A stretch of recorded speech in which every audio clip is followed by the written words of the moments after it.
ನಾನು ಹೇಳಿದ್ದು ಜನ ಮಾತನಾಡ್ತಿದ್ದಾರೆ ಇವತ್ತು ಮುಸ್ಲಿಂ ಧಾರ್ಮಿಕ ಕೇಂದ್ರಗಳನ್ನ ದುರ್ಬಳಕೆ ಮಾಡ್ಕೊಂಡಿದ್ದಾರೆ ಅನ್ನೋ ಅರ್ಥದಲ್ಲಿ ಇವತ್ತು ಜಮೀರ್ ಅಹಮದ್ ಅವರು ಮಾತನಾಡ್ತಿದ್ದಾರೆ. ಅವ್ರು ಹೇಳಿರೋ ರೀತಿಯಲ್ಲಿ ಯಾರಿಗೂ ಗೊತ್ತಾಗದೇ ಇರೋ ರೀತಿಯಲ್ಲಿ ನಾವ್ ಯಾರ ಹತ್ರನೂ ಡಿಸ್ಕಸ್ಸೇ ಮಾಡ್ತಿರ್ಲಿಲ್ಲ. ನಾವು ಒಳಗೆ ಏನ್ ಮಾಡ್ತಿದ್ವಿ, ಗೌಪ್ಯವಾಗಿ ಮೌಲ್ವಿಗಳನ್ನ ರೂಲ್ಗಳನ್ನ ವಿಶ್ವಾಸ ಕೇಳಿಸೋಣ ಬೇಕಾದ್ರೆ ಎಕ್ಸಾಕ್ಟ್ಲಿ ಇದೇ ವರ್ಡ್ಸ್ ಮೌಲ್ವಿಗಳನ್ನ ಇಮಾಮ್ಗಳನ್ನ ದರೂಲ್ಗಳನ್ನ ಇನ್ಕ್ಲೂಡ್ ಮಾಡಿಕೊಂಡು ಕ್ಲೋಸ್ ಡೋರ್ ಅಲ್ಲಿ ಗೌಪ್ಯವಾಗಿ ಯಾರಿಗೂ ಗೊತ್ತಾಗದೇ ಇರೋ ತರ ಮೀಟಿಂಗ್ ಇದೆ ಸರ್. ದುರ್ಬಳಕೆ ಅಲ್ವಾ? ನಿಮ್ಮ ಧಾರ್ಮಿಕ ಕೇಂದ್ರಗಳ ದುರ್ಬಳಕೆ ಅಲ್ವಾ ಇದು? ಖಾನ್ ಸರ್ ಪ್ಲೇ ಮಾಡ್ತಾ ಇದ್ದೀರಾ? ಪ್ಲೇ ಇದೆಯಾ? ಮಾಡ್ಬೋದಾ? मिलने के बाद वही कहते थे कर्नाटका के अंदर आप लोगों ने कमाल कर दिया, कर्नाटका हुकूमत में लाके एक हिंदुस्तान में एक मैसेज दे दिया, कैसे कारनामा आप लोग ने किए करके। जो भी मेरे को 5-6 जन जो जिम्मेदार आजाद मिले हर एक यही पूछ रहे थे। कल अमीन साहब के साथ भी मैं बहुत देर उनके साथ वक्त गुजारने के बावजूद भी वो भी अमीन साहब का भी वही ये था, भाई कर्नाटका के अंदर एकजुट होकर मुसलमान कैसे वोट करा। एकजुट होने का मैं मेरी आवाम से एक आज जरा भी इधर भी चुनाव अभी ये अनाउंस हुआ है, जैसा कि हमारे खासिम बाबा सबसे भी बताया कि हम लोग ने एकजुट होकर कैसे काम किया, एक होने का मकसद कैसा है। अमीन साहब से भी कल बता रहा था, हम खासिम बाबा अच्छी तरह से जाते, मैं जो भी हम लोग जो भी करते डेवलपमेंट में खासिम बाबा सबको बताता था। इन्हें उलमा इकराम को लेके हर मस्जिद के मौजूद के इमाम सारे को कॉन्फ्रेंस में लेके, खासकर इस बार चुनाव के अंदर जो हमारे पहली बार मेरे हिसाब से कर्नाटक इधर कैसा माहौल है मेरे को मालूम नहीं, कर्नाटका के अंदर वो जमात के साथियों को खासिम बाबा अच्छी तरह से जाते, मैं जो भी हम लोग जो भी करते डेवलपमेंट में खासिम बाबा सबको बताता था। उलमा इकराम को लेके काम के पहली बार हम लोग तो हम क्या करें, हमारा 224 कॉन्स्टिट्यूएंसी लेटर में मिले, जब मिलने के बाद वही कहते थे कर्नाटका के अंदर आप लोगों ने कमाल कर दिया, कर्नाटका हुकूमत में लाके एक हिंदुस्तान में एक मैसेज दे दिया, कैसे कारनामा आप लोग ने किए करके। जो भी मेरे को 5-6 जन जो जिम्मेदार आजाद मिले हर एक यही पूछ रहे थे। कल अमीन साहब के साथ भी मैं बहुत देर उनके साथ वक्त गुजारने के बावजूद भी वो भी अमीन साहब का भी वही ये था, भाई कर्नाटका के अंदर एकजुट होकर मुसलमान कैसे वोट करा। एकजुट होने का मकसद इतना ही है, जो 3.5 साल के अंदर जो बीजेपी की जो हुकूमत थी, जो बीजेपी वालों ने जो मुसलमान को जो टारगेट किया, जैसे हिजाब का मसला ले लो, लाउड स्पीकर का मसला ले लो, हलाल कट का मसला ले लो, जाते जाते ये 2B रिजर्वेशन जो हमारा 4% का था, जब हमारे वीरप्पा मोइली जब चीफ मिनिस्टर थे 93 के अंदर जब रिजर्वेशन दिया था 4%, जाते जाते वो भी निकाल दी उन्होंने। यानी वो देखते हुए अवाम भी बेजार थी और उधर कर्नाटका की अवाम एक डरी हुई हालत में थी, समझ भी नहीं आता था क्या करना करके।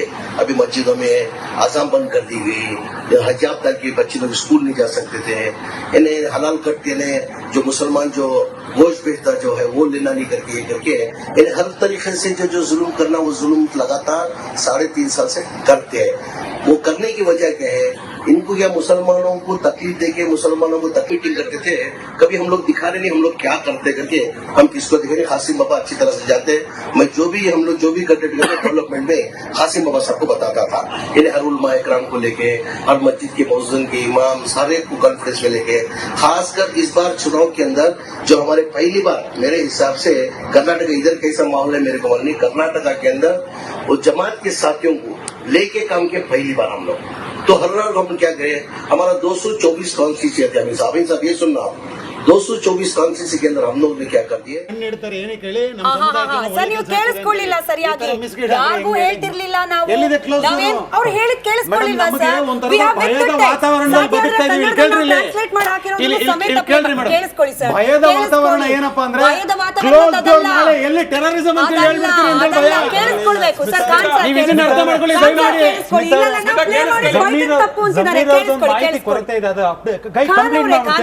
ಅವ್ರು ಹೇಳಿದ್ದನ್ನ ಒಂದೇ ಸೆಕೆಂಡ್ ನಾನು ಕ್ಲಾರಿಫೈ ಮಾಡ್ಬಿಡ್ತೀನಿ.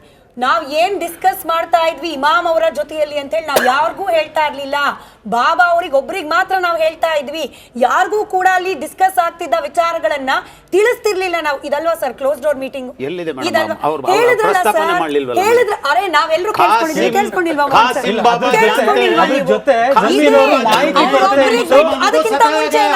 ಅದಕ್ಕಿಂತ ಮುಂಚೆ ಏನಾದ್ರು ಕಿಸಿ ಕೋ ನೈ ಬತಾತೆ थे, ಕಿಸಿ ಕೋ ನೈ ನಾವೇನ್ ಡಿಸ್ಕಸ್ ಮಾಡ್ತಾ ಇದ್ವಿ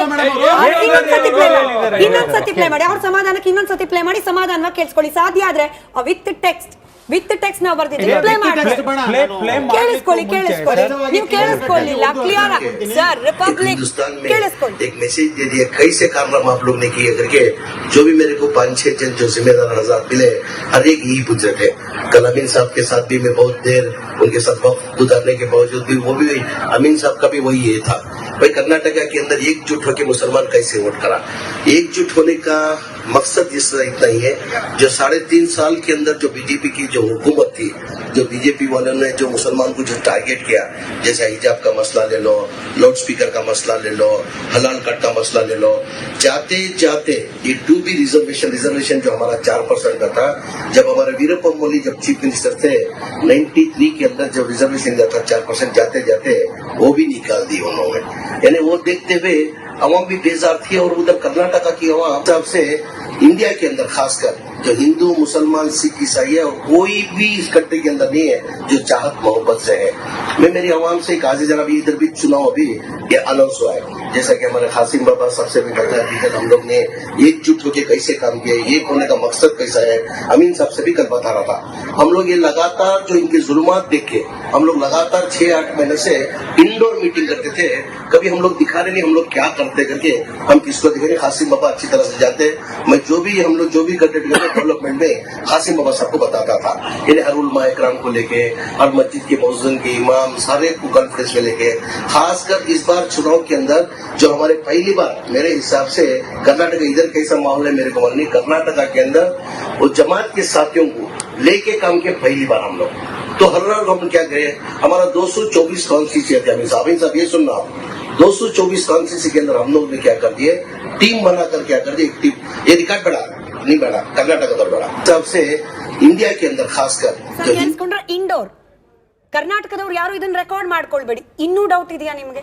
ಇನ್ನೂ ಇಂಟೆನ್ಷನ್ಸ್ ಬಗ್ಗೆ ಡೌಟ್ ಇದೆಯಾ?